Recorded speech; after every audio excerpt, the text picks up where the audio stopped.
আসসালামু আলাইকুম বন্ধুরা। রাত বাজে 10:30টার মতো। আমি 10:30টার সময় চলে আসছি রান্নাঘরে। রোজা থেকে কার কার কী মনে হয় বলো তো খাবার নিয়ে, বিশেষ করে আমার ইদারিং এইবার রোজাতে আমার খালি মনে হয় কী দিয়ে ভাত খাবো, কী দিয়ে ভাত খেলে ভালো লাগবে। কেন জানি কিছু দিয়ে ভাত খেতে ভালো লাগে না। এত রাত্রে আমি এসেছি শাক ভাজা করতে, মনে হচ্ছে শাক ভাজা হলে একটু ভাত খেতে পারবো। আর ইদানিং একটু শরীরটাও খারাপ, কেন জানি কোনো কিছুই খেতে ভালো লাগে না। এই দেখো শাক ভাজা করতেছি আমি। মুরগির মুরগির গোশত রান্না করেছি, খেতে ইচ্ছা করছে না। মাছের মাথাতে মুড়ি ঘন্ট করেছি, সেটাও খেতে ইচ্ছা করছে না। ভাবতেছি যে এই একটু শাক ভাজা করলে হয়তো বা আমি একটু ভাত খেতে পারবো, এটা মনে হচ্ছে আমার কাছে।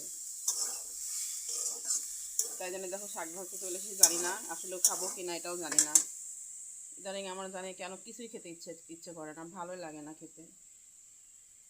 কী করলাম একটু তোমাদের সাথে শেয়ার করলাম, শরীরটা খারাপ আজকে, খুব একটা ভালো লাগতেছে না। তোমরা সবাই ভালো থেকো, সুস্থ থেকো। তোমরা সবাই কেমন আছো এটা জানাও। হুম, আল্লাহ হাফেজ।